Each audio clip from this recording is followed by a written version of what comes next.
Ladies and gentlemen, boys and girls, you saw the thumbnail, you saw the title, so you know what we're about to do today. Happy Memorial Day to everybody here in the United States. Hopefully, you're having a great day out playing some cornhole or barbecuing or sitting by the pool. I appreciate you taking the time on this evening to hang out with me and our new best friend. Well, who's our new best friend, Jason? Hold tight. I'll let you know in a second. But I want to thank everybody who's come by. Thank you so much for everyone who's subscribed and liked the video already. That means a lot to me. And I appreciate you all nonetheless. So now, let me go ahead and introduce you to my new best friend. All right, so you all saw on Thursday, Amanda Timpson sat before the Georgia Senate and explained what was going on with her whistleblower case. And lots of you all really, I got lots of good positive feedback on that video. But if you didn't see the video, have no fear. It's down in the description for this video right now. But don't go over there just yet, because I do want to give you an opportunity to introduce you to Amanda Timpson. And so on Thursday, we had an opportunity to see that. And then even Thursday night, we even met who I now affectionately call Chef Mario. That's right, her attorney. So what I wanted to do was bring her on and have her give her an opportunity to kind of tell you who she is. We got a good discussion planned for you. I promise you, there will not be a lot of binder jokes. I'll just let those stay in the background, but I can't promise you emphatically. So with no further ado, ladies and gentlemen, I want to bring on board my new best friend, Amanda Timpson. How are you, Amanda? How's it going? It's going well. How are you? Oh, very well, very well. I cannot complain. Now you said you said you're just enjoying the heat today, huh? Yes, I am. I'm definitely a child of the sun, so I love to be in the sun. Oh, well then, well, Georgia served it up for you today for sure. If you're Yes. not here in Georgia, and we had a really bad thunderstorm this morning. It was ridiculous. And then by 1 o'clock, not only had the sun come out, but it had dried everything up and kids were out playing and everything was great. So welcome, Amanda. Welcome. Thank you. Thank All you. all right. So we got a lot to talk about. Now, what I did was, if you're wondering, those people that are wondering, I took some of the questions that you all had from the live stream where Amanda was speaking to the Georgia Senate, as well as some of the comments that were in the comment section. I formulated those into questions and I brought those to Amanda. So we're going to kind of go over those. That way we can keep all the questions above board and we don't have to redact anything. And I don't have to have Chef Mario come and punch me in the throat because I asked something I shouldn't ask. But All right. if she's available, or if there's a question that pop up, she said she would definitely be willing to do that. But I don't want to dishonor her by doing something that we had not planned to already do. So before I don't want to get in here talking so much because it's not about me. It's about you. So Amanda, if you don't mind, I found it really interesting that when we talked on the phone, you seemed very interested in gang prevention. And I was like, why is that? Like, why are you so interested in that? So if you don't mind, just tell us about who you are and how you got into gang work. Yes, absolutely. So I grew up in Southern California. I spent a lot of time in Los Angeles and Compton, and in my time and relationships and friendships and um, things that I built, I experienced a lot of loss having to do with gang violence in friends and family. And ultimately, what really kind of led me to this work and wanting to be a part of the solution was when I was 20 years old and pregnant with my first child. His biological father was actually incarcerated due to gang related crime and currently resides in California's death row. So that was something that really kind of shaped me wanting to not only be on the other side of gangs, Sure. but also knowing that I had a kind of a different introspective perspective on gang activity, why youth join gangs, and kind of how it starts off as sometimes a innocent or searching for something that they lack and then becomes something a lot more negative, I would say. And so trying to just be a part of the solution, as I said, and trying to work with youth. I was one of those youth. I was a little bit of a um, you know, No. Was you a I troublemaker? know. Come on. I Oh, was come on, fess as a up. Wow, right, really? not as an adult, but You lying. as a youth, just I know. just trying thinking everything. You know how kids do. They So know I was one everything. of those. I got you. Okay. Now, what brought you out East Coast? Because you're a West Coaster. So, what brought you all the way over here? So I spent most of my life in California, as I said, and I moved out here when I was 27, almost 10 years ago. And um, I moved out here because honestly, it's cost of living is better. Hey, If look, we look. really, Hey, if let's we just tell really the truth. Let's keep it want to 100. it, Right. yeah. Cost of living is better, and I think like just a slower pace of life. I wanted my son to be obviously away from uh the woes of LA and what that brings, and I wanted him to have a more simple upbringing, and so I moved here. Well, welcome to Georgia. We appreciate you. So, you said you've been here about 10 years. All right. And Mhm. son is adjusting well, enjoying this. And so, you come here to Georgia and you just decide, hey, I'm going to start fighting gangs. I'm just going to start keeping people right. What did you do? Tell us your career path. Sure. So when I came here, it wasn't that easy.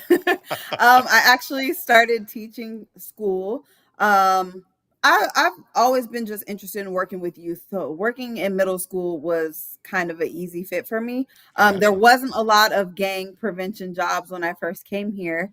And so I started teaching. I taught in Atlanta public schools and Shout out DeKalb County APS. schools Hmm. for about 4 years combined. And then I found a position for director of gang prevention and intervention with the DA's office. So I applied for that Nice. um, and interviewed, went through a rigorous interview process with Mr. Howard, and I got the job. Well, congratulations. Okay. So now, because you knew what gang life was like out West Coast, you came here, you saw that they didn't have anything, well, you were teaching, and you saw that there wasn't anything preventative, and you saw a need, and so you reached out to fill it, and lo and behold, you were able to be put in that position. So tell us a little bit, if it's okay, about the actual role that you filled under um, former DA Paul Howard. Sure. So in that capacity, first off, it was a new role. Got So it. Okay. it was establishing the unit. It was I also worked for to create diversionary programs for specifically for gang involved youth. Um, Worked to create not only diversionary programs but parent programs as well, because we know that a lot of times just making sure that our youth have a good support system and their parents are well informed is key, especially when they are adjudicated or a part of the justice system, because Absolutely. as parents, a lot of parents don't know, about the justice system. So educating the parents on the ebbs and flows of that, as well as creating this gang center. um, this center was donated to the DA's office in 2017, right before I came on board. And Mr. Howard saw fit that the building be used for the Center for Youth Empowerment and Gang Prevention. And so establishing partnerships, building a steering committee of um, community members, community leaders, and everything in between. I got you. I got you. So the gang prevention center, I'm just going to call it the gang prevention center or juvenile gang prevention center, that was donated by someone to Paul Howard. It wasn't retrofitted to be used as the way that you all wanted to use it. So it needed to be taken care of. And that's what a lot of the back and forth was about, even on Thursday, was about the fact that funds that were should have been used in that regard have not been used in that regard to help that facility. What was the overall plan? Like, do you know, like, was there a vision? Like, was it going to be classes or workshops, or like, how was it going to be put together? What was the So vision? glad you asked, because this was my baby. Okay. And so it was the former West Fulton Mental Health Center. And Okay. so it was about 7,000 square feet. Oh So it was a wow. large building, right? Yeah. And so inside of that building, we were going to have everything from classes to trades. We had identified 12 trades that we were going to house in the building, which consisted from everything from like barbering to cosmetology to um, to mechanic to trying to remember all of them, culinary HVAC. art. Yes, Yes. HVAC and Yes. woodworking, all several trades were going to be housed out of this building. Additionally, we had classrooms because we were creating a parent university, which I again is to educate parents about like your youth in what youth gang trends are, social media and gangs, talking about party to a crime, all the things that justice involved youth and their parents need to know Facts. to Okay. be well informed. Additionally, there's about acre and a half to 2 acres on the back, and we were going to use that for a community garden. So our youth who had been adjudicated and needed community service on site in a safe space, and then they could actually take the fruits of their labor home, and it could benefit the community. There is an elderly, like a senior citizens home not too far from there. So we a part of our plan was also to engage those citizens in our work and be able to donate to them as well. So, and I Oh will my say gosh. we had a partnership with Emory University Sociology Department. And so we were going to be working with a lot of those graduate students on some further studies so we could continue to get funding. So all of the things. Wow. Okay. So if I'm understanding it correctly, do you have any idea, was anything moved on the needle? Because it does. Oh, by the way, can you tell us like where it would be situated? Is it up north in Alpharetta, or where is it located? So it's located at 475 Fairburn Road in Southwest Atlanta. And it's between not too far from Adamsville Rec for from those Yep. who are native to Yep. Atlanta. And what was the other question? I'm It's sorry. it's fair to say that it's in a well needed location where some type where there's a need for that type of center in this community. Is Absolutely. that fair? And I think Absolutely. that was part of the reason why Mr. Howard wanted to make that building, because we could have used it for anything else, but it was a high need area for um gang activity, and I so got we you. thought that that would be best served in that manner. No, I love it. Did anything get done? I mean, is there like one side of it, a garden, a So bay? when Mr. Howard left office, we had just finished the roof. We had CAFRA, which is a engineering um, company, come out Mhm. and do like survey it and make sure that everything like the schematics and all that stuff. I can even show you because I have it right Uh-oh. Is here. that the binder? I promise no Not binder the jokes. binder, but I don't know if you can see. Yeah, I see it absolutely. Yeah, so these are kind of the renderings for the building. So we had all the renderings done, the architect, all of that. We came in, we um made sure that we got everything to code as far as like the outlets and all of that, Yeah. and that is where it kind of ended. Wow. So the roof and then just everything basically to code, but nothing rehabbed fully, if that makes sense. No, that makes So perfect sense. So um because it does this conversation, because we haven't even got to the questions we had planned to talk about. This is actually right. causing me to think about something. I thought that there wasn't a gang problem in Georgia.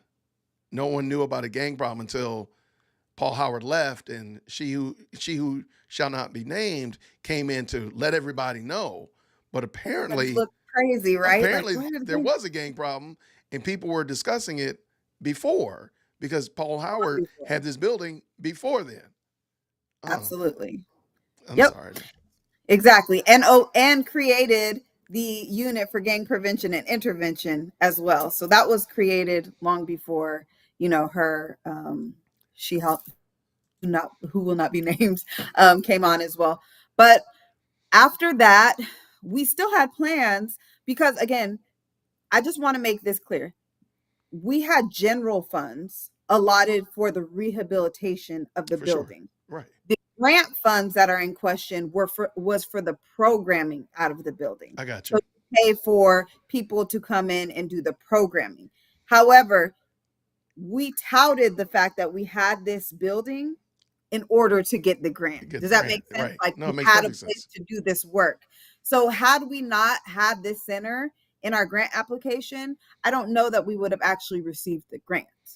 And so it was very much contingent upon the center. All right. So, Amanda, I don't know why you keep doing this. I don't know. Do you hate my questions or what? Because you keep giving me stuff that now I'm going off the rails. Because I don't think people realize that as a former school teacher, I'm familiar with writing grants, nothing to the degree and the volume that you did. So I do understand, like, you have to do certain things, you have to be responsible. I wrote grants for computers, I wrote grants for different things in my classroom. Can you help explain how the building this youth gang prevention center was actually, dare I say, leveraging or useful for you to get the grant that we're talking about with the, for the programming? Can you explain that a little bit? So when you write a grant, especially a grant of this magnitude where it's a large dollar amount, but it's also the DOJ managed, right? You have to Right. be extremely specific. So we had to narrate not only the gang problem, but what our resolution was to eradicate or bring down the gang problem, right? And so the better ideas you have, the better and more leveraged you are as a community, the more likely the DOJ will then match your leveraging. Does that make sense? That makes sense because it almost sounds like in your alumni association, if the alumni are not giving money, it's going to be hard for an outside corporation to want to donate to your college. So I totally get it. So if you have Yeah. the You have youth to show center, investment. right? So if you got the prevention center that's up and running, everything's ready to go, then the DOJ would say, if I'm understanding you correctly, oh wow, you all got some buy-in from your community because you got this community garden and you got these courses. Yes, we want to put some funds into that, or we want to put this grant into that to help you all continue to do more for what you're doing. But if you didn't have that at all, you're like, hey, just give us some money and we'll figure out what to do with it, then that would work against you, if I'm understanding you correctly. Yeah, it would work against us in the fact that they may come back and say, "Hey, unfortunately, we didn't find that you all had a detailed enough plan, or we don't feel like your community was invested enough for us to now invest. Maybe come around next year, or come around in 2 more years when the grant is available again, or something like that." So it's one of those things where we had be extremely detailed, so detailed. When I say, and I know I sounded like a broken record when I said the grant is so specific, Right, it's because it was. right, And when I mean specific, I mean we highlighted zip codes and the active gangs in those specific zip codes. And then we then turned around and looked at the schools in those specific zip codes, and then back to, okay, these zip codes, these gangs, these kids in this area are affected by these gangs. So it was so specific that you couldn't really get around the fact that this is what we asked for, not right. that, if that makes sense. No, it makes perfect sense. We said we were going to use it to hire 12 instructors to teach metalworking and HVAC. We can't use it to buy computers. Or we said we're Right. going to, right. It makes perfect sense. I think most people understood, like, it was very specific. And as Chef Mario said, show me in the grant where it says you can have children coming in from another place, because it is that specific that they have to be from Atlanta public or Fulton County residents. Like, it was that specific. So I totally get it. Yes. Wow. Okay. Is there any hope? So the building now, is it just stuck in limbo? Is there, like, Jason can run down there and start rehabbing it? Like, what's going on with it now, or do you even know? Well, last time I knew, it was closed. I ride by it sometimes when I'm actually busy and doing errands. And the last time I passed by it, it was padlocked. This was maybe about 3 weeks ago. The grant in question ended at September of 2023, so it's over. Wow. So I don't know if the DA's office currently has any plans for it, but every time I pass by, I would lie if I said that I Wow. wasn't a little sad. Just what could have been. Yeah. All right. I think I might have to ride by there. I think I'm gonna go by there one day. I'm gonna take my bike and I'm gonna ride all around it and do a live stream from there. Just because, I mean, it sounds like it would have been what you've articulated to us right now does sound like not only is needful, but it does sound like it was very creative down there and so on and so forth. And I've done live streams where I've gone around the Atlanta University Center and shown people like this is what the community's like that you don't see. This is the community around there. And a lot of people don't know what's going on. They just see what's on the news. And even the news, if it bleeds, it leads. Even that's curated. It's not even Yeah. to the degree fully what's going on. So I appreciate it. All right, Amanda. We got to get back on to my questions. You've derailed my All right. questions. You're over here giving us this electric smile, winning over my live chat with this great persona. And now I still haven't gotten to my questions. So let me get on to my questions. All right, Amanda, what do you say? All right, here we go. Let's look at the situation. You know what the grant is supposed to be like. You wrote the grant, for crying out loud. You wrote the book, pun intended, about the grant, right? But you see that it's not being used correctly. Why not just go along to get along? Why not just say, ooh, that's not good, but I'm just going to keep my head down and I'm just going to keep writing? Why did you even say anything? Multiple reasons, honestly. Um, First and foremost, I got into this work and I've dedicated my entire professional career to the kids. Everybody who knows me knows I love the kids. The kids. And I would not be me if I couldn't look in the mirror and say I am who I think that I am if I allowed them to misuse what was meant for these youth. I Right. think that when we talk about funds and stuff, our youth are the most vulnerable of our population. And Absolutely. so to take from young people who are trying to figure out life, who may have additional, you know, things going on in their life that is making it more difficult or making decisions more difficult, and to have this money specifically for them to help intervene and not use it properly, I would have to question myself for the rest of my life. But Right, right. um also I think that, quite frankly, I was the director on that grant. I wrote the grant. If somebody's going to jail for that grant, it might be me. Right, right, right. It might be me. So just, it was multifaceted.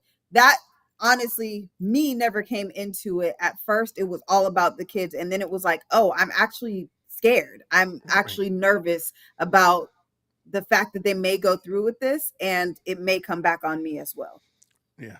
And that makes sense. Because again, if you are the grant writer and you are, for example, when I was a teacher, if they gave you X amount of dollars and you swiped a card for something that wasn't that, and you sent in a receipt for something, you're going to have a problem. Now, nothing to the degree that what you're talking about here, but I totally understand that. So, no, I appreciate And it. I, Go ahead. I want to say this. I helped write the grant as the author, but I was written into the grant as the project director. So also, if something on the project was not going as directed, they're going to be like, Mm. Oh, that's even double. What is it? We're yeah, on triple whammy at this point. It's not even a double whammy. That's a triple whammy. All right. exactly. Here we go. You ready? What do you Yes. say about people who just saying, well, let me back up. I got a better one for you because we do have this as well.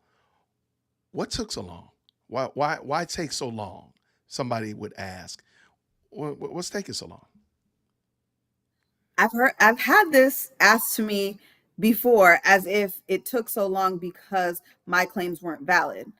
No, it takes a long time when you're fighting somebody who has unlimited resources and can continue to ask for extensions and put things off and say, "Hey, I'm running an entire DA's office. I have this entire, thing."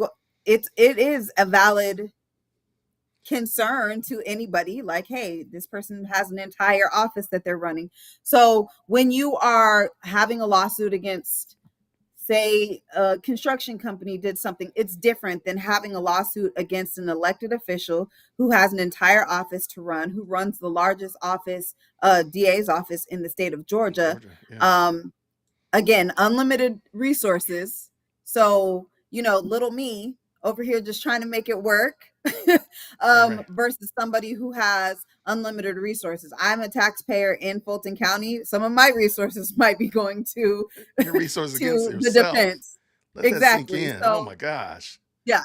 So it's been a journey, and one that I have been completely up for the challenge to fight this case aggressively and quickly with the sense of urgency. That is not what I have been met with. And so you don't always get what you want. And I think people need to realize, like, sadly, the one that you are suing is able to almost determine the speed of this case. So at the end of the day, as much as you might say, "Hey, I want to get this done last Tuesday. I was ready to get this done," she could say, "You're gonna get it done when I decide to get it done." 1,000 Tuesdays from 1,000 tomorrow. Tuesdays, perfectly not that long, but I totally Yes. get it. Yeah, like they're totally. It's sad to say you're at the whim of that she who you are suing. Wow, man, this is crazy. All right, real quick, I want to thank you all so much. There've been some very gracious super chats that have come in, and I do want to encourage you all, please, if you don't mind, down in the chat, down in the description is Amanda's GoFundMe, and I really do appreciate it. I look, as much as I thank you all for helping support Dear Woke Christian over here, I would just the same appreciate you supporting her and what they're doing over there, because she doesn't have unlimited funds. There is a bottom to this. That person don't have a magic bottom to it.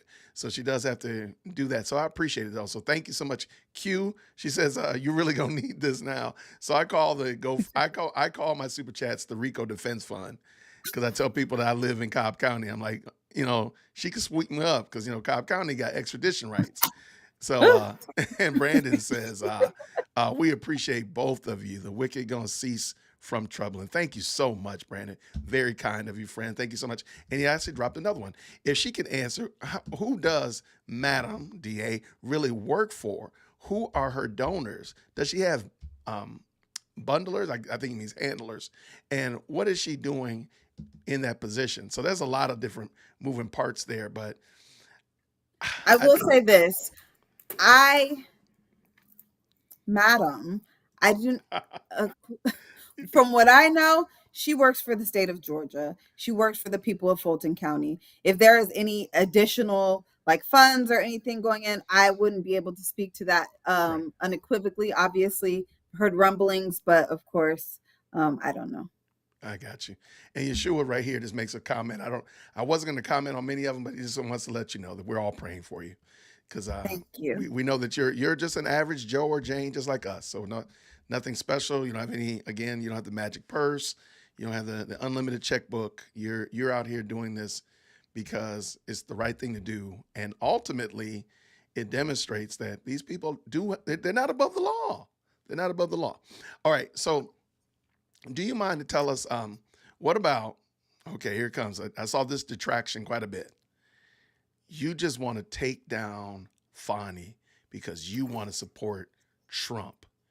You just, and all the different things, black girl magic, the whole gambit of that nature. What do you say about I got a lot to say about that. that?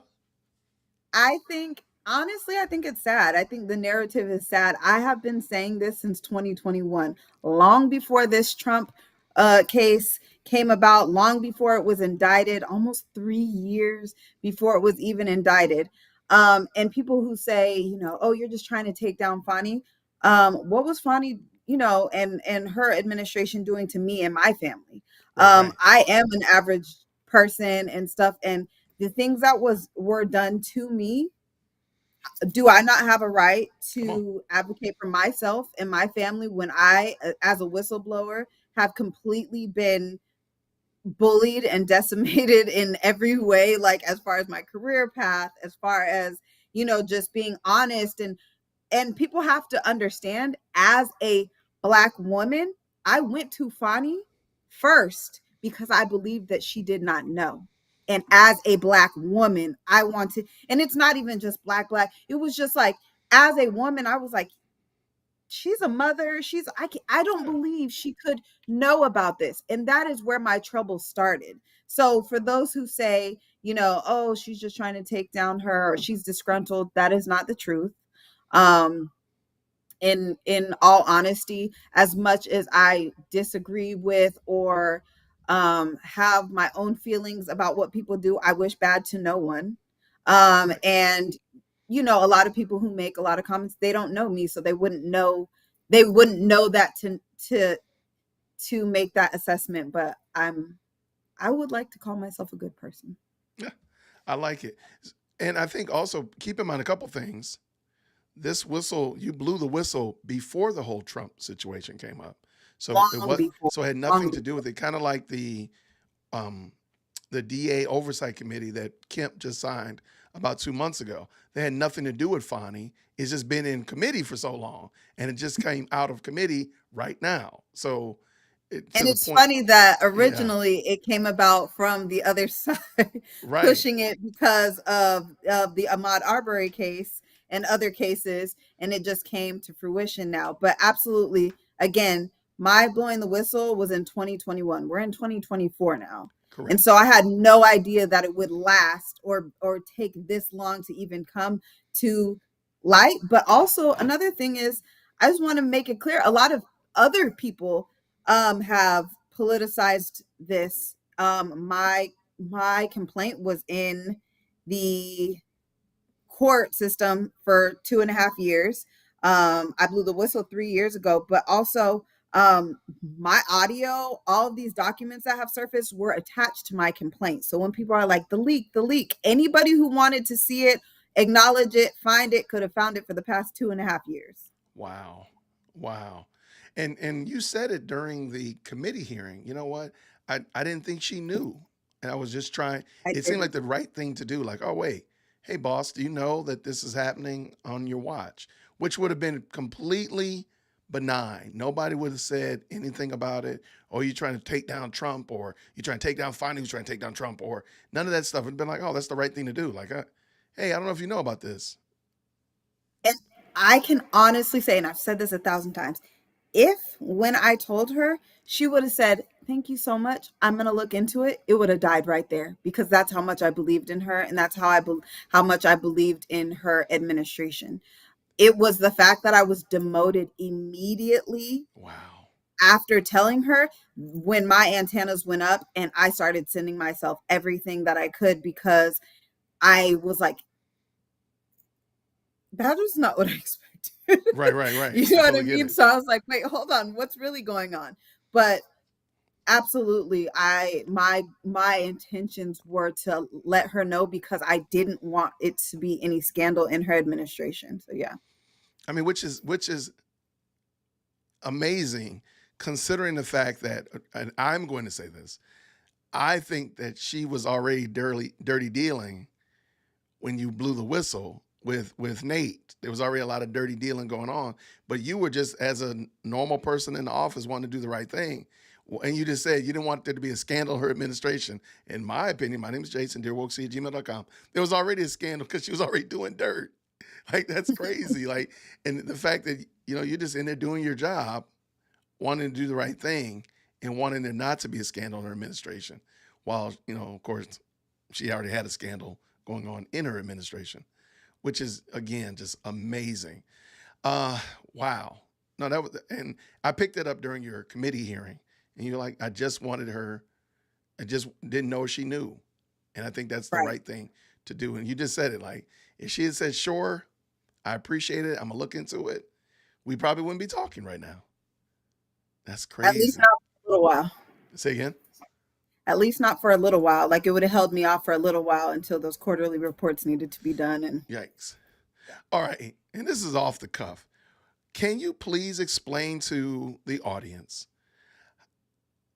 Because it seems like the only person that's keeping receipts is Fani. And like she's got to look in her purse and in her coat pocket and, in the bottom of her briefcase.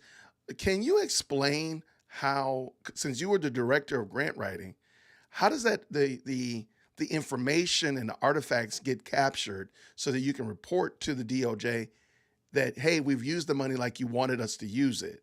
Is it a one man operation or one woman operation? How does that work? Like, how does that work?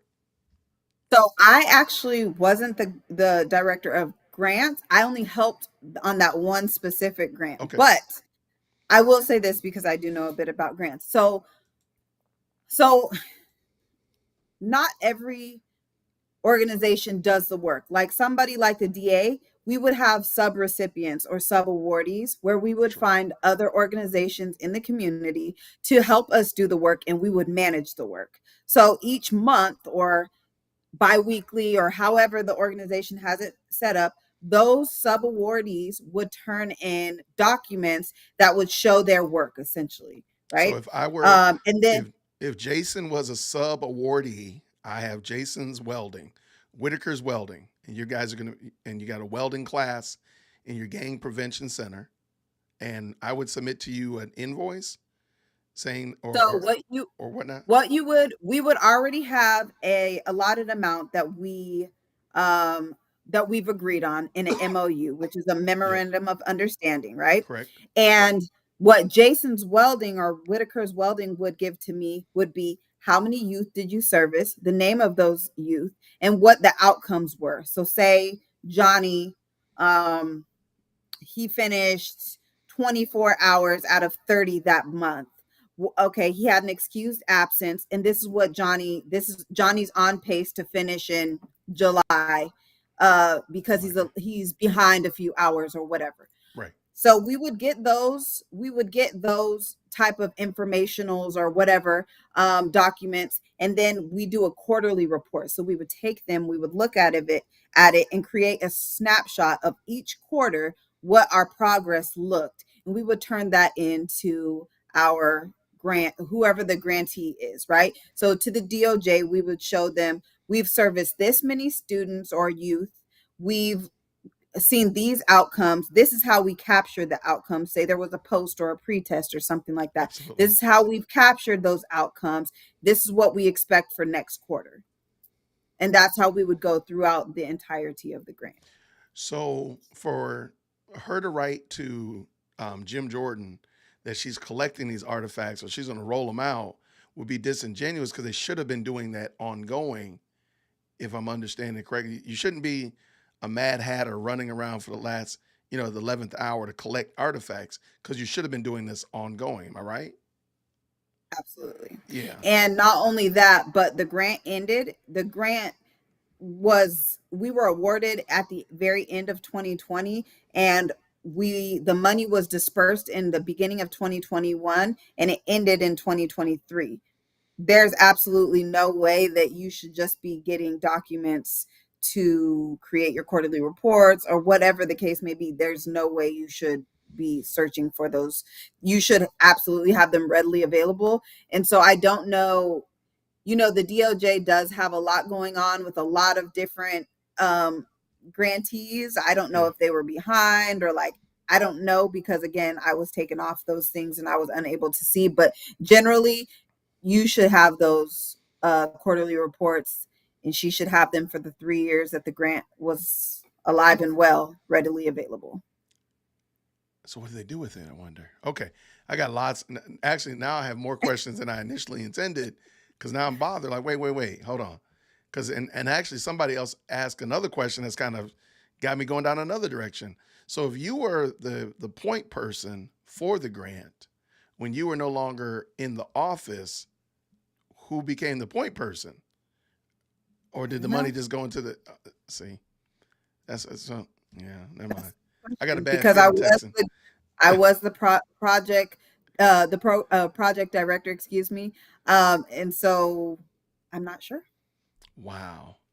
So yeah, yeah, because I'm really interested in seeing like, because I gave the analogy of a school teacher that's just giving grades, and then at the end of the year, they got to explain why they got those grades or how they got those grades because parents are upset, and you don't have any artifacts, so you're like hustling around trying to make up something to Exactly the justify same. like this is why little Sally got this and this is why little Tommy got that. Hey, little Tommy, fill this out, put your name on it, and it's such of that nature because you haven't been doing your job. If you've been doing it ongoing, it's different than at the end of the year rushing Mad Hatter to do it.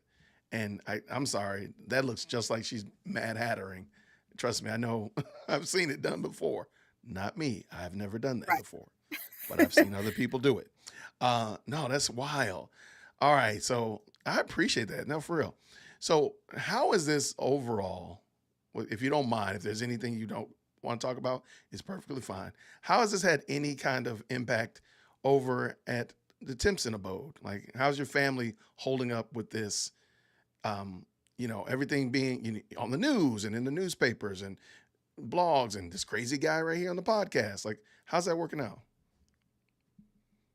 Um, I think that this has absolutely been a journey, and I'm smiling right now because we're on this podcast and I'm in good company. But this has not always been. There's been a lot of tears. Um, there's been a lot of stress. I'm a mom. Yeah. I have an entire family, and I feel like we don't think about the people outside of just me. Like, even with my fiance, like, just knowing that he's now like a caregiver in some regards because of the amount of stress that's on me, or you know uh our son, and it's Right. just, honestly, it's a lot, and there's some things that I'm not ready to share just yet, Hmm. that we've experienced. But I will say, like, the impact of what it's had on my family will be around long after my cases um is done and finished, long after this election season, long Right. after, you know, anybody is interested in who Amanda Timpson is and what I've done. My family will feel the effects for a long time. And that's just the one thing. Financially, it's affected us. Emotionally, it's affected us. Um, and, Fan. you know, I think that's where I'll kind of The fan. let that go so I don't get emotional. But No, it, I understand. it's been a lot. It's been very heavy for a lot of reasons. So I got you. Here, let's see if we can talk about something a little bit more lighthearted. You did land on your feet, though. You are now in a position. Um, do you mind talking about that? Is that okay to talk about what you currently do? Is that all right or no? yeah, y'all Okay. can Google my name and see it. So, Okay. No. so yeah, I love my job now. I still work with justice involved youth. I work with a national nonprofit. I won't say their name just because I Mm-mm. didn't ask them, but I will say that um, I'm grateful. It took a long time, a lot of hard work. I can I imagine. Yes, and with the negative press from this, it was even way harder to get a job. Usually I was like, "Oh, I used to get interviews quick," and I wouldn't nobody wouldn't touch me with a 10-foot pole. They were like, and when I would get in interviews, they would ask me about it, and I would try to explain it in the most in the way that didn't disparage anybody, but just said I found myself in a situation where I was required to be a whistleblower, and unfortunately, this is the backlash. And again, like I said in my Senate hearing, if you guys have ever hired anybody or been on the other end of hiring, it's a gamble no matter what. And so when you have somebody in a position of authority saying that this person is essentially trash, you're less likely to take that person when you have a bunch of other people who are well qualified as well. So it made finding a job extremely hard. The place that I'm at now, I just decided, like, new approach. I'm going to talk to them about it from get go and let them know Right. so they don't have to look it up and find it. So I I love it. did that and it worked out for me. And fortunately, I've been with this place since September of last year, and I genuinely appreciate them. They have supported me through this and encouraged me, and I'm grateful. Shout out to them. That's good. I'm glad that you landed somewhere good. I'm glad you have a. It seemed like that you have a good experience. You're having a good experience. Please forgive me, and I love it. All right, there are some questions that have popped up that I might need to bring into here, but here let's take it off the rails a little bit. What are three takeaways that you have from this whole situation? If I said, hey, Amanda, I'm thinking about blowing the whistle on, my employer because he's using the grant wrong, and nothing should go wrong, right? It should be okay, right? What would be three takeaways maybe that you would tell me? That Your I would face, not tell them. your That would face be was like, I love it. um I think three takeaways for me is, first, sometimes doing the right thing will be the hardest thing that you ever did. Amen. That's first. Uh, you know, your parents probably when you're small tell you, like, doing the right thing. You just do the right thing all the time. And this has been the hardest thing that I've ever done. So that's one. Another would be, is is doing the right thing, Like, how much do you care about your morals? Are your morals, um, is your moral compass strong enough to potentially have your entire life thrown upside down? And for me, Okay. it was yes. Got you. Got you. And I would have done it again. I would do it again, even with all of this, Got you. to be able to look in the mirror, and go to sleep. And my third would just be the people that I hold near and dear have shown up in ways that I just appreciate them, from my son to my partner to just friends. And I've lost a lot of friends as well, and people that I thought were my friends for 4 years at the DA's office. And I just feel like one thing I took away is clarity. It brought clarity. Who's really there, who's not. Got it. I love it. All right, this one's gonna be a lighthearted. How big is that binder? Come on, let's go. I got to talk about the The binder. binder, the binder is 6-inch binder. It's a It 6 is inch it is a binder just of hot docs. Also, this binder is not all the documents that we have. I It's told just hot docs. everybody that. I told them, I said, I have evidence that there's actually more. Like, that's not the end all be all. That binder encloses 120 exhibits that I felt were that myself and Mario, my attorney, felt were Absolutely. necessary for the Senate. But it is probably 8%, 8 to 6% of all of the evidence that we have. Can I I wouldn't can I even say 10, not can even I close call to it the 10. cookbook now? Since can I call it the Can cookbook since I call Mario Chef Mario? Because he was you cooking can? from it. I loved it. All right. When you say, okay, because somebody said that, it was wrong for you to have evidence and artifacts, that you had taken information. And again, I don't think they were even remotely on the planet of senility, just normalcy. You didn't go like do any clandestine Mission Impossible stuff. You didn't call, a hacker to get this. Am I right? This is just the emails, the hot takes that were sent to you. Am I right? Or These is are that accurate? emails that were sent directly to me. These are documents that are readily available on Fulton County website. These are documents that I captured prior to leaving, Hmm. um, as far as being the director on those programs. So no Mission Impossible. Didn't hire any hackers. I didn't stake out anybody's like none of that. I need to add These the are sound effect. legitimate. Right. These are documents that I legitimately um, got, and that have helped me just capture the evidence in my case, and everything from, and a lot of them are actually screenshots. So screenshots from text messages, Right. emails, photos. A lot of youth were out of the community, so like the list of the youth, like things like that Right. that would prove my case. So it's nothing sinister for sure. I got you. All right. So you did mention it, to go back to your community. You said you did lose some friends, but you did realize that there were a lot of people in your corner and supporting you and so on and so forth. Do you feel like that was, and it does sound like it was worth it. It sounds like being able to sleep at night, knowing that you were doing the right thing for the youth and the community that you wanted to serve and you were tasked to serve. Not just that I want to serve them, but I was actually made responsible to serve them. So that makes sense there. All right. Before we round these bases, we got to talk I about. want Oh, can I add on to that really yeah. quick? Go ahead. Go ahead. Bigger than that, and a lot of people, I've never spoken on this, but I've sat with mothers who have lost their children due to youth gang violence, who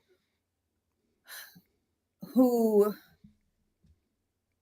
should have been affected by this grant in a positive way. Right. I have, when specifically the 17th Street Bridge shooting, where 2 young men were killed, 6 were shot, and a host of young kids, because the youth that were killed and shot were shot by youth that were 16 and younger. And one of them specifically was my son's friend from boxing, and his mother and I have a good relationship. That is what I'm talking about when I say look in the mirror. There are people who lost their children, 12-year-olds, 15-year-olds, who dropped them off at the mall and said, "Hey, I'm going to pick you up at 10." And by 8 o'clock, got a call from Atlanta Police Department saying your son's been shot in the head. Mm, I wouldn't wish that on my worst enemy. And that is where I get emotional, because though that is where my moral compass chimed in. I would never be able to look in the mirror and then look in the faces of people who have lost their children and say I did what I was supposed to do. And so I just wanted to highlight that and humanize the fact that these grant dollars are children. yeah, that's a good way to look at it. I like that. Thank you. All right. We're going to lighten this up a little bit. I don't know how you feel about this. Can you please, if you have the ability to reach into the mind of insanity, can you please explain to me what in the world was Senator Jones talking about? Oh, by the way, I don't like Senator Jones. I'm not a Senator Harold Jones fan by any means or measures. I don't think that he's even a fair dealer. Even if we were at a crooked card table, I think he would still be crooked. Do you have any idea what he was talking about? I don't. I think that Senator Jones came with a job to do, and his job was to try to poke holes or to find ways to, just look into what I was saying. And I think he tried. And quite frankly, um, just just being honest, I am telling the truth. I did not fabricate anything. I did not stretch anything. So I think sometimes when somebody is telling the truth, um it's hard to poke holes in it. And I know he highlighted that I only had one document. No, I have an entire binder. You all have the exact same binder, but unless we were going to be here for 3 days and 4 nights, Right, right. it would take us a I would have while sat to through the go whole through thing all though. of the documentation. So I would have sat there through the whole thing, going through the cookbook. I would have absolutely. And I just felt like it was disingenuous. Like he's asking a question, you answer it, and he goes, interesting. And then goes in a completely different direction. Well, what was the purpose of you asking that question, sir? And if you want me to treat you as a fair dealer, Howard Jones, you got to be fair. Like, sure, if you had a question about certain things, and then I appreciate Chef Mario coming in to set them straight. Like, can you just show me where it's okay to have somebody from Florida or Wisconsin in the program that's only for Fulton County students and Atlanta public school students? Can you show me that? So I know I I just was a litlittle bit confused, to be honest, because I was just like, when he asked me to like, oh, tell me about those grant sub grantees, and then I started telling him, and then it went was another like, direction, totally so different I was direction. like, I didn't know if the intention was to try to discredit my knowledge of the grant, and then when I started to go I into thought it, that. I was not quite sure. But again, even after everything was said and done and we were done with the hearing, I wished him well. I told him I hope he has a good day, and No, and that's it I was think what it that's the right. was. You're better than me because I wouldn't have been able. I would have had to ask some questions, which I was like, of course I got to ask the question. What in the world was he asking you about the last two questions when you were on the committee? When you clearly said, like, that's how you know, like, he literally had a script because you clearly said that Nathan Wade was in your interview when you had to reapply for your job, and then he says, "Oh, what was it like when you were on the team to like, why are you asking this question, sir?" And then, of course, the decision about Trump. What is it? Do you have any idea? Right. No, I think that his point was to try to highlight that I don't have anything to do with what their bigger picture was. And I think for me, I was in there because I had knowledge and information about the misuse of federal funds, and that's what I came to articulate. Of course, I had nothing to do with the Trump case or Right. anything like that, so I couldn't answer those questions. But I also think that perhaps he came with a job to do, and it was very specific. Afterwards, I did see that he, said that I was essentially a political pawn, and that I was put up by the Trump people, and to that, I mean, I absolutely wish him well. I just think that two things can be true at the same time. You can want very much to advocate and take up for somebody, and they can also be wrong. And there we go. All right. There's a couple of questions. Thank you very much, by the way. There's a couple of questions from the gallery. By the way, the best live chat on the planet. Thank you all very much. And this one's kind of interesting, and I want to see what you think about it. Would you consider, would Amanda work with Courtney Kramer on being DA and things being transparent? Would you campaign for her, one, and then if she were elected, would you work for her to help her be more transparent? If Courtney Kramer was a person of integrity, or is, I don't know her personally, but if she is a person of integrity and has the best interests of Fulton County and our, specifically our youth population, because that's where my heart is, then absolutely. For me, I'm not, you know, to me, it's the best person for the job. And Mhm. so I would, for me, it's just who's going to be the best for this community, who is going to be a straight shooter. Um, and that's what's important to me. No, I think that's great. And my sister Nakia asked the same thing. Would you consider campaigning? I think uh, you don't have political aspirations or want to be used in that regard or be a person in that space. But I mean, I think it's fair if Courtney Kramer became DA and she wanted to, fix this problem, this issue that's on the table, and she reached out to you and said, "Hey, would you come back and handle this?" Maybe so. I think, is that fair Well, or possible? let me be Maybe not. clear. Tell her I Carlisa. would love to give her, if she wanted my guidance or had questions, or to come on maybe in a capacity where I help from time to time. Me and politics are done. I would never again in my life. I love to work with youth. I would do anything for the kids, but politics, nah, I'm good. I got you. What would you so and not to speak directly to Lady Willis, but do you feel like it's a and thank you so much, Brandon, for the super chat. Thank you so much. If you're sloppy in the public, imagine how you're going to where people aren't looking. Arrogant too. Like they know they won't be held accountable. Do you feel like it's more a matter of bad bookkeeping, or like maybe they just don't know how to do it, or maybe don't run it right, or they just don't care and they're just going to do whatever they want to do?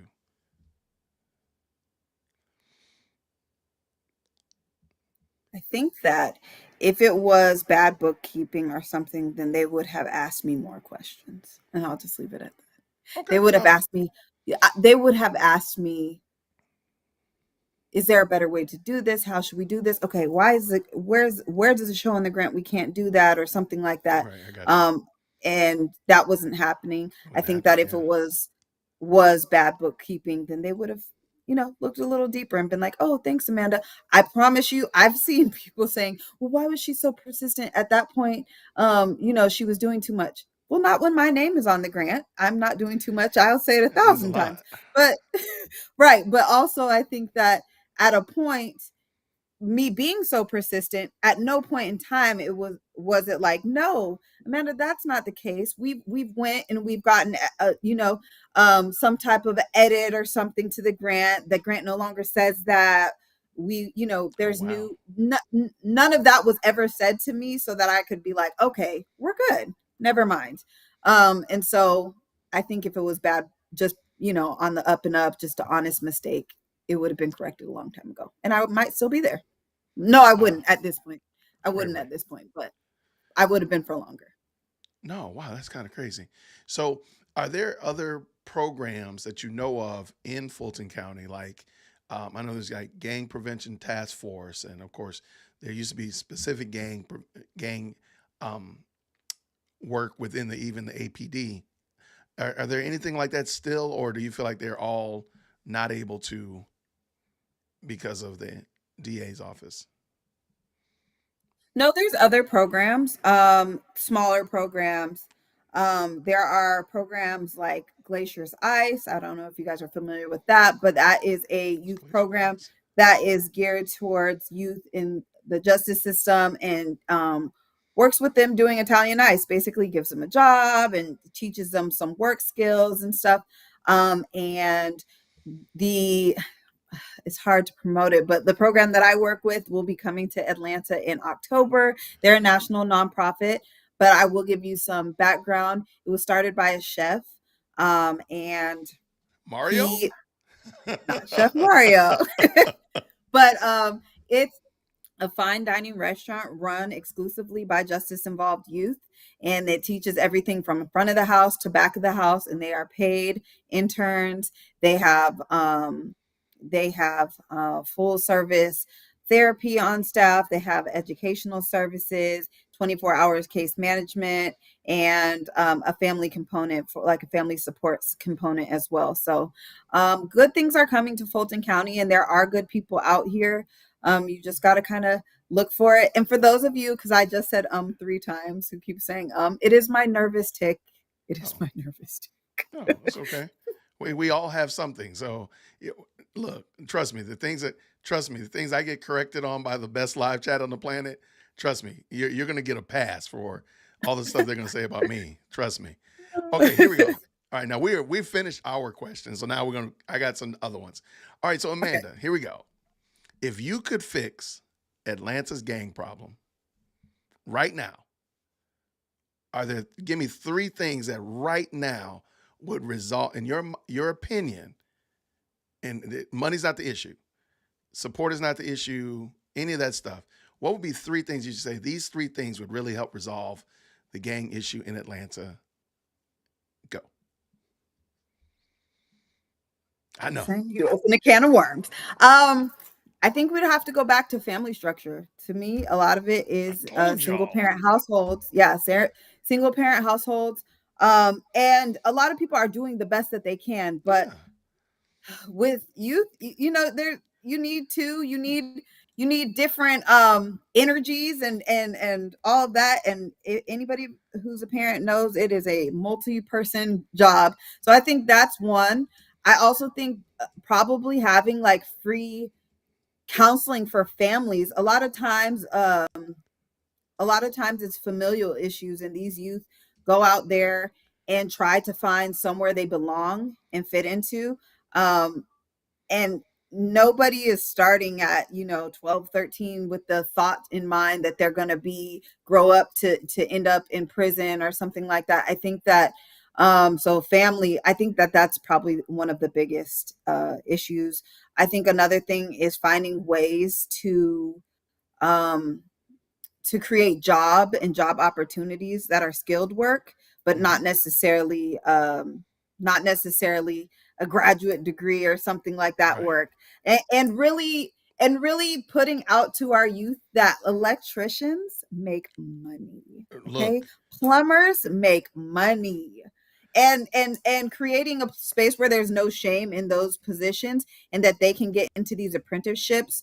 I'm from California, and we have this thing called ROP, where you can actually do a trade in high school, and it takes the place of your elective credits. Like implementing things like that to me would be amazing, for you to come out 16 years old, have your electrician's license, has your cosmetology license, have your nurse's assisting license, because then you're not, you can work a job that makes a good living wage at a young age, so you're not looking to kick in anybody's door, break in somebody's car. Oh my gosh. These are Right. quality of life crimes that come from youth that typically don't have. And then I think the third and final, I'm long-winded, sorry. No, it's The fine. third and final would be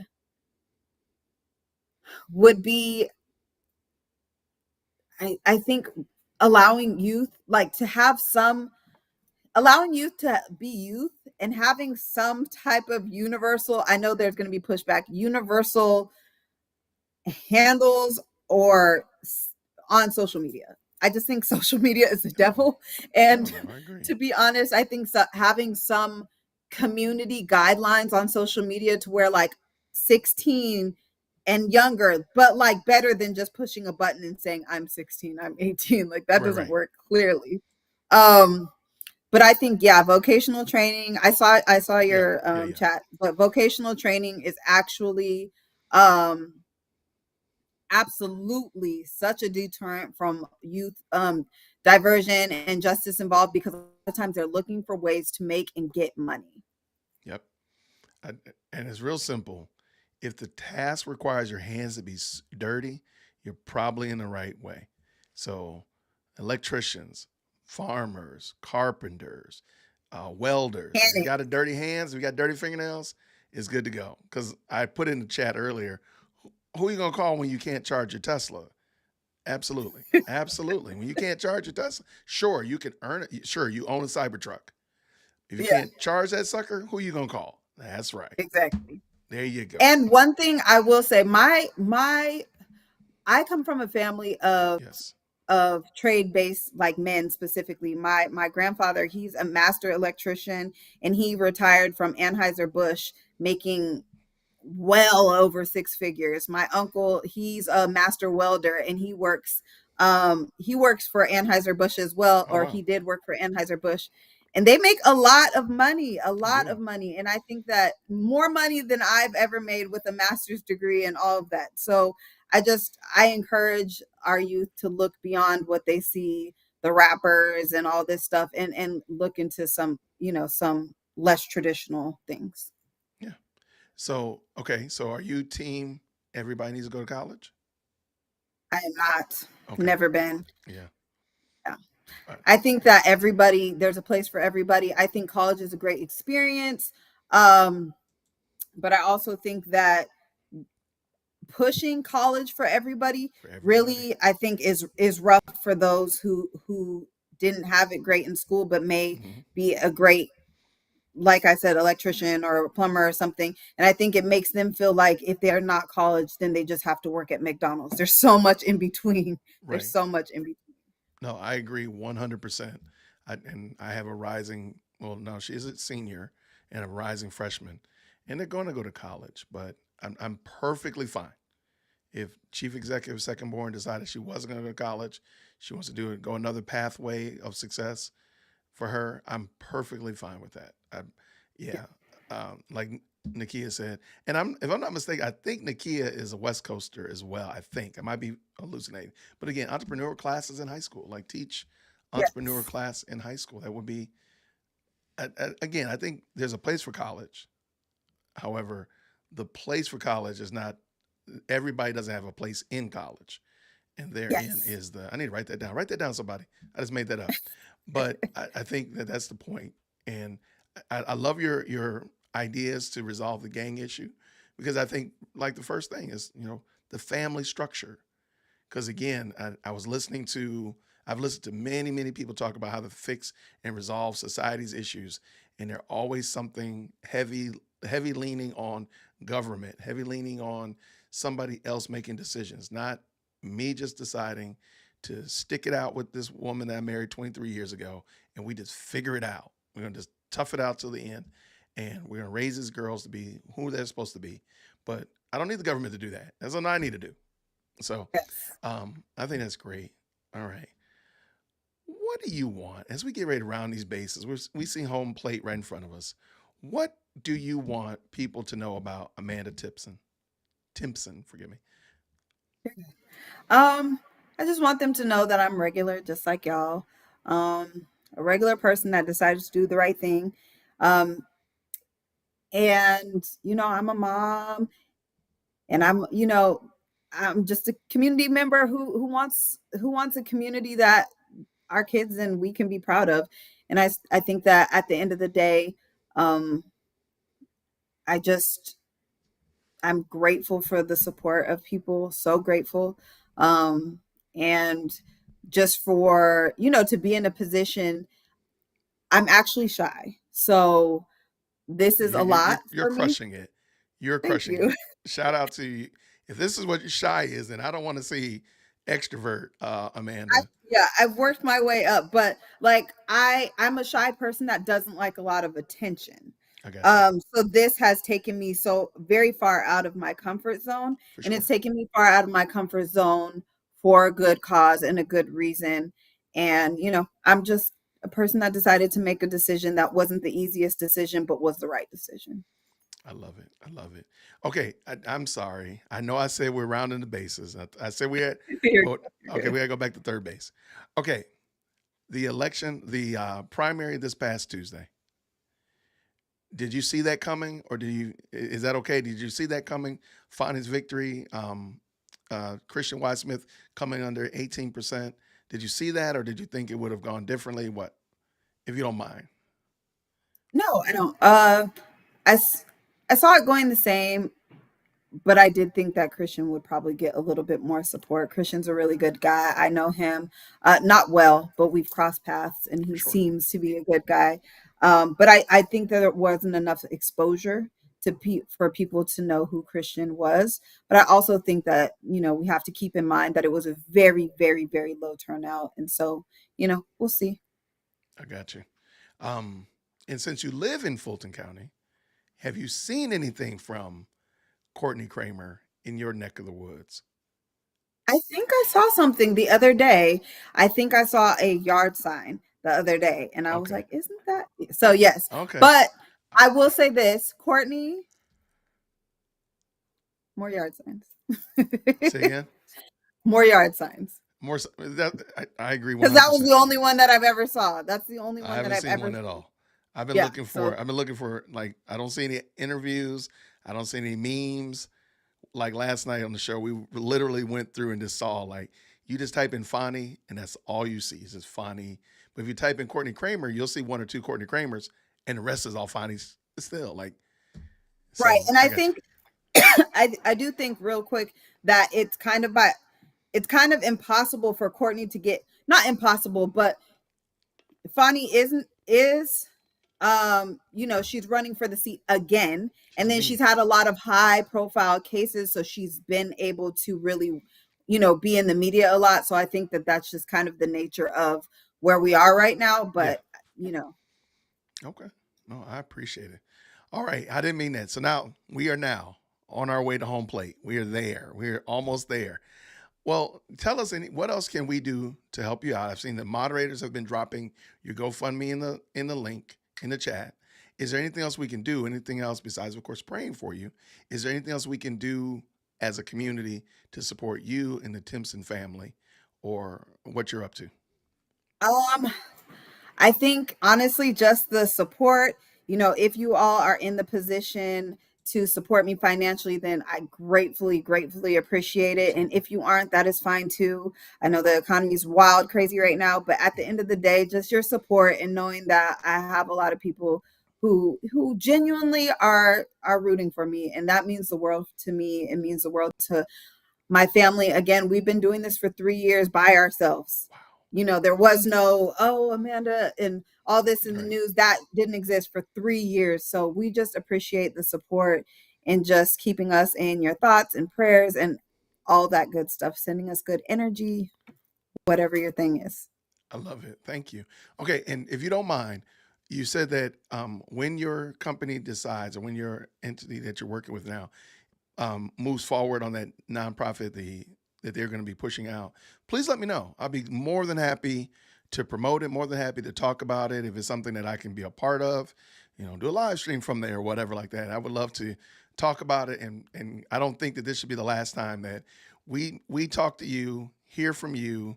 I don't want the next time that we talk to you to only be when you're hopefully victory dancing around as Fani Willis has capitulated and given up and stopped this silliness. But I appreciate it. And tell Chef Mario, thank you for allowing us to have you on. Hopefully I did enough. I did everything right. Hopefully he won't come beat me up or anything like that. Yes. And shout out to Mario. He has been an amazing advocate, a zealous advocate, and I appreciate it. He has been amazing. So thank you. This is the first time I'm clicking on the chat. I didn't even know how at first. Thank you all. I appreciate Oh, it really? You so, haven't seen the so, so chat? much.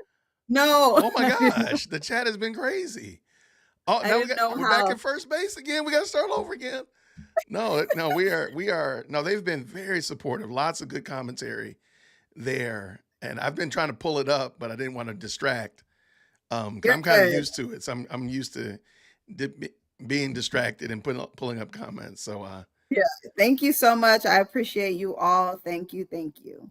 All right. So and I like this right here. Great interview. You can tell she's telling the truth. I thank you so much. Uh, I don't know. We've started our own um, consulting firm here on the live chat. We decided we're going to help Courtney Kramer with her campaign. So transplant texting is part of our consulting firm because we don't know what we're talking about. But anyway, Gladiator Girl says amazing, Amanda. Thank you so much. But again, thank you. Absolutely. I will make sure that all of your links are in the chat, in the description as well. Please go and support Amanda and her family. And I would love for you to come back in a future date, maybe talk about some new things that are And going on and all that kind of stuff. And please, if you want to shoot me a message and say, Jason, I got an update, whatever like that, and I can definitely let the community know what's going on. If that's okay, that's great. I will only share what you've shared with me, and said it's okay to share because I definitely respect you as an advocate for the youth as well as seem like a wonderful person. So thank you again. Um, and I'm gonna let you take the time when you get done to read all these wonderful chat messages because they're about you. They love it. But I thank you so much. I'm gonna let you, if you don't mind, I'm gonna put you in the green room real quick, and I'm gonna finish say goodbye to the people if I know how to do that, which I absolutely. don't. Thank y'all. I appreciate it. Thank you. Let's do this. I think I did right there. All right, ladies and gentlemen, boys and girls, that was Amanda Timpson. I want to thank you all, every last one of y'all, for supporting. Thank you so much for the chat. You guys have been amazing. You guys do a great job of keeping the excitement all up there, and I really, really do appreciate it. I'm looking forward to hopefully having her back again, maybe with some new updates. That'll be great to hear that new things have changed and new things have been going on in her life as well as in this story. But take the time. Check out her link. Her GoFundMe is down in the description, as well as many of the moderators have dropped it in the chat. Go help support her out. Support her. Let her know that we appreciate her, and we're praying for her to be successful in this effort. And I thank each and every one of y'all. I appreciate you so much. Let's do it again real soon. And until then, everybody, grace and peace. Take care.